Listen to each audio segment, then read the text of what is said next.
Hello friends, ഞാൻ സയസ് ചെയ്യുന്നത്. അപ്പോൾ പുതുപുത്തൻ വീഡിയോക്ക് എല്ലാവർക്കും സ്വാഗതം. അപ്പോൾ നമ്മളൊന്ന് നിൽക്കുന്ന നമ്മുടെ ബസ് മിനാറ്റ് ഇൻഡോനേഷ്യയിൽ ആഡ് ചെയ്യാൻ പറ്റിയ അടിപൊളി മാപ്പായിട്ടാണ്. അതായത് ഒരു അടിപൊളി കേരള മാപ്പാണ്. അപ്പോൾ നമ്മൾ കുറേ ആൾക്കാർ നമ്മളോട് എപ്പോഴും മെസ്സേജ് അയച്ച് ചോദിക്കാറുണ്ട്. അതായത് ഇൻസ്റ്റാഗ്രാമിലും അതേപോലെ തന്നെ യൂട്യൂബ് കമൻസിലൊക്കെ ചോദിക്കാറുണ്ട് കേരള മാപ്പിൻ്റെ മോഡ് വേണം, കേരള മാപ്പ് ബസ് മിനാറ്റ് അല്ലെങ്കിൽ എങ്ങനെ ആഡ് ചെയ്യുക. അപ്പോൾ അത്യാവശ്യം അടിപൊളിയായിട്ടുള്ളൊരു കേരള വില്ലേജ് മാപ്പാണ്. അപ്പോൾ അങ്ങനത്തെ ഒരു മാപ്പ് കിട്ടിയിട്ടുണ്ട്. അപ്പോൾ എനിക്ക് നമ്മുടെ വില്ലേജിൻ്റെ ഉള്ളിൽ കൂടെ വണ്ടി ഓടിക്കുന്ന പോലത്തെ ഒരു ഫീൽ കിട്ടുന്നൊരു മാപ്പാണ്. അപ്പോൾ അതെങ്ങനെ ഡൗൺലോഡ് ചെയ്യാമെന്ന് നമ്മുടെ ബസ് മിനാറ്റ് ഇൻഡോനേഷ്യയിൽ എങ്ങനെ ഇൻസ്റ്റാൾ ചെയ്യാമെന്ന് ഞാൻ കാണിച്ചു തരാം. വീഡിയോ ചിലക്കുന്ന ചാനൽ ആദ്യമാണ്, ചാനൽ സബ്സ്ക്രൈബ് ചെയ്യുക, തൊട്ടടുത്തുള്ള ബെല്ലൈക്കനകത്ത് നോട്ടിഫിക്കേഷൻ എബിൾ ചെയ്യുക. അപ്പോൾ നമുക്ക് വീഡിയോ എടുക്കുക. അപ്പോൾ ഇതാണ് നമ്മുടെ കേരള വില്ലേജ് മാപ്പ്. ഈ ഒരു രീതിയിലാണ് നമ്മുടെ സ്റ്റാർട്ടിങ് വരുന്നത്. അപ്പോൾ ഞാൻ ജസ്റ്റ് ഒരു പ്രൈവറ്റ് ബസ് എടുത്തിട്ടുണ്ട്. ഗാലക്സി എന്ന് പറഞ്ഞിട്ടാണ് ഒരു പ്രൈവറ്റ് ബസ്സിൻ്റെ ഈ ഒരു പേര് വരുന്നത്, ഗാലക്സി.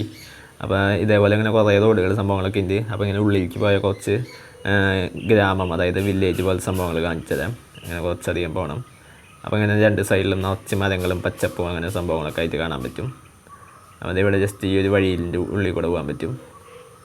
അപ്പോൾ ഈ രീതിയിൽ പോകുമ്പോൾ രണ്ട് സൈഡിലും മരങ്ങളും ചെറിയ ചെറിയ വീടുകളും അങ്ങനെ സംഭവങ്ങളും സെറ്റപ്പുകളൊക്കെയാണ് ശരിക്കും നമ്മുടെ കേരള വില്ലേജിൽ ഓടിക്കുന്ന ഒരു ഫീൽ കിട്ടും. അപ്പോൾ ഇതാണ് നമ്മുടെ ബസ് വരുന്നത്. അപ്പോൾ ഞാൻ ജസ്റ്റ് ഗാലക്സി എന്ന് പറഞ്ഞൊരു പ്രൈവറ്റ് ബസ്സാണ് ഇവിടെ ഓടിക്കാൻ എടുത്തേക്കുന്നത്. അപ്പോൾ ഇതേപോലെ കുറേ റോഡുകൾ സംഭവങ്ങളൊക്കെ ഉള്ളൊരു അടിപൊളി ചെറിയൊരു മാപ്പാണിത്. അപ്പോൾ ഇതേപോലെ ഇഷ്ടംപോലെ രണ്ട് സൈഡിൽ ഇതുകൾ പച്ചപ്പും അങ്ങനെ ചെറിയ ചെറിയ വീടുകളൊക്കെ ആയിട്ട് കുറേ സ്ഥലങ്ങളുണ്ട്. അപ്പോൾ എന്തായാലും നമുക്ക് കുറച്ചും കൂടി ഒന്ന് ജസ്റ്റ് ഒന്ന് ഓടിച്ച് നോക്കാം. അതിനുശേഷം ഞാനത് ഡൗൺലോഡ് ചെയ്യുന്നതൊന്ന് കാണിച്ചു തരാം. അപ്പോൾ ഈ ഒരു രീതിയിൽ ഇങ്ങനെ ഓടിച്ചു പോകാൻ പറ്റും. അപ്പോൾ ഇതേപോലെ തന്നെ കേരള ഹൗസ് മാപ്പ് ഉണ്ട്. അപ്പോൾ അതിൻ്റെ ഒരു വീഡിയോ നമ്മൾ എന്തായാലും അപ്ലോഡ് ചെയ്യുന്നുണ്ട്.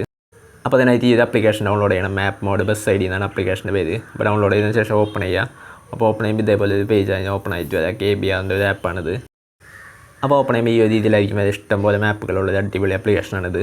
അപ്പോൾ അതിന് ശേഷം ഇവിടെ മോസ്റ്റ് ഡൗൺലോഡ് എന്നുകൊണ്ട് സെക്ഷൻ കാണാം. അപ്പോൾ അതെടുത്തതിന് ശേഷം കേരള വില്ലേജ് മാപ്പ് എന്ന് പറഞ്ഞിട്ട് ഇത് മാപ്പ് കാണാം. കേരള വില്ലേജ് മാപ്പ് V2. അപ്പോൾ ഈ ഒരു മാപ്പാണ് നമ്മൾ ഡൗൺലോഡ് ചെയ്തത്. അപ്പോൾ അതിനിവിടെ ഡൗൺലോഡ് എന്ന് പറഞ്ഞിട്ട് ഒരു ബട്ടൺ കാണാം. ജസ്റ്റ് ഡൗൺലോഡ് കൊടുക്കുക. അപ്പോൾ നമ്മുടെ ഡൗൺലോഡ് ഇവിടെ സ്റ്റാർട്ടാവും. അതിന് ശേഷം നമ്മൾ നോർമൽ ചെയ്യുന്ന പോലെ എക്സ്ട്രാക്ട് ചെയ്തിട്ട് നമ്മുടെ ബസ് ID കൊണ്ട് പേസ്റ്റ് ചെയ്യണം. അപ്പോൾ അത് ഞാൻ ജസ്റ്റ് ഒന്ന് കാണിച്ചു തരാം. ഇത് നമ്മുടെ ഫയൽ ഡൗൺലോഡ് അതിൻ്റെ അപ്പോൾ അത് ജസ്റ്റ് ക്ലിക്ക് ചെയ്യുക. അതിനുശേഷം ഇവിടെ എക്സ്ട്രാക്ട് ഫയൽസ് ടു എന്ന് പറഞ്ഞിട്ടൊരു ഓപ്ഷൻ കാണാം. ജസ്റ്റ് അത് നമ്മൾ ക്ലിക്ക് ചെയ്ത് ഓപ്പൺ ചെയ്യുക. എക്സ്ട്രാക്ട് ഫയൽസ് ടു ഓപ്ഷൻ കൊടുത്തതിന് ശേഷം ഏതെങ്കിലും ഒരു ഫോൾഡർ സെലക്ട് ചെയ്യുക. അവിടെ എക്സ്ട്രാക്ട് ചെയ്യുക.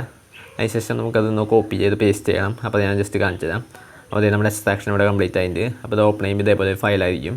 അതിന് സൈഡിൽ ക്ലിക്ക് ചെയ്യുക, മൂവ് കൊടുക്കുക, ഇന്റർണൽ സ്റ്റോറേജ് എടുക്കുക, ഡോക്യുമെൻറ്റ്സ് എടുക്കുക, ബസ് ID എടുക്കുക, മോഡ് എടുക്കുക, അവിടെ പേസ്റ്റ് ചെയ്യുക. അപ്പോൾ അത്രയേ ഉള്ളൂ, നമ്മുടെ മാപ്പ് നമ്മുടെ ഗെയിമിൽ വന്നിട്ടുണ്ടാവും.